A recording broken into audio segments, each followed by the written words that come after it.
ছেলেরা সাবধান, মার্কেট করার সময় ভুলেও দুই ধরনের পোশাক কখনো কিনবা না, তাহলে আল্লাহ পাকের লানত তোমার উপর নাজিল হতেই থাকবে, তোমার জীবনটা অশান্তিতে চলে যাবে। অথচ আমি আজকে দেখি ডানে বামে তাকালে ছেলেদেরকে দেখতে পাই ওই দুই ধরনের পোশাক ছেলেরা সবচেয়ে বেশি কিনে। এই জন্য আমার কাছে তো প্রত্যেকের কাছে গিয়ে গিয়ে এগুলো বর্ণনা করা সম্ভব না, প্রত্যেকের কাছে গিয়ে গিয়ে দাওয়াতি কাজ করা আমার পক্ষে সম্ভব না, কারণ আমার ব্যস্ততা থাকে। এই কারণে আমি আজকের এই আলোচনায় বলছি, যত ছেলেবেলার ইয়াং ছেলেবেলাদের ভিডিও সামনে যাবে প্রত্যেককে নিজেরা কান দিয়ে শুনতে হবে এবং অন্যজনকে আদাল্লু আলাল খাইরি কাফাইলিহি, অন্যজনকে শোনার আহ্বান করতে হবে, শেয়ার করতে হবে, অবশ্যই অন্যজনের কাছে পৌঁছাইতে হবে। তার কারণ হচ্ছে আল্লাহর হাবিব বলছেন, বাল্লিগু আন্নি ওয়ালাউ আয়া, আমার পক্ষ থেকে একটি বাণী হলেও সেটা মানুষের কাছে তোমরা পৌঁছিয়ে দাও।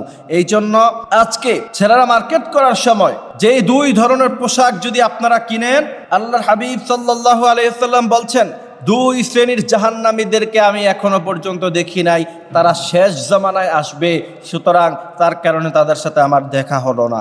আল্লাহর হাবিবের সাহাবীরা বলছেন, ইয়া রাসূলুল্লাহ, ওই দুই শ্রেণীর জাহান্নামী কারা? তার মধ্য থেকে প্রথম নাম্বার আল্লাহর হাবিব সাল্লাল্লাহু আলাইহি ওয়াসাল্লাম বলছেন, যারা এমন পোশাক পরবে যেই পোশাক পরিধান করার কারণে তাদের শরীরটা মনে হবে যে তারা উলঙ্গ, আসলে তারা পোশাক পরেছে কিন্তু দেখে মনে হবে যে তাদের উলঙ্গ, তাদের সতর দেখা যাবে। আজকাল ছেলেপেলেরা আমরা দেখতে পাই এই যে জিন্সের প্যান্ট কিনে, এই যে হাঁটুর উপরে যে জায়গাটা, হাঁটুর উপরে যে জায়গাটা, সেই জায়গাটাতে ছিঁড়া থাকে, এটা নাকি ফ্যাশন।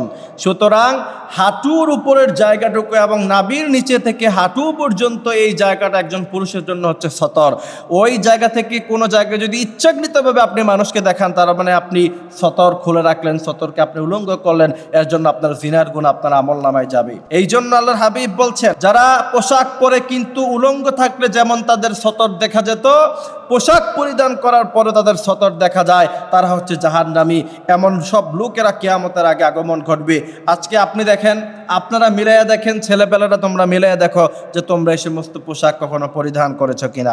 দ্বিতীয় নাম্বার হচ্ছে সিল্কের পোশাক তোমরা পরিধান করবা না। সিল্কের পোশাক পরিধান করতে আল্লাহর হাবিব সাল্লাল্লাহু আলাইহি ওয়াসাল্লাম নিষেধ করেছেন। যারা সিল্কের পোশাক পরে তাদের উপর আল্লাহ পাকের লানত নাজিল হয়।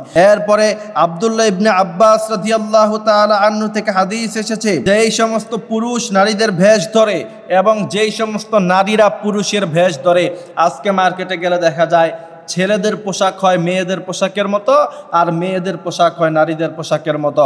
এই পোশাক যারা কিনবে আল্লাহ পাকের লানত তাদের উপর নাজিল হবে এবং কিয়ামতের মাঠে তারা জাহান্নামে যেতে হবে।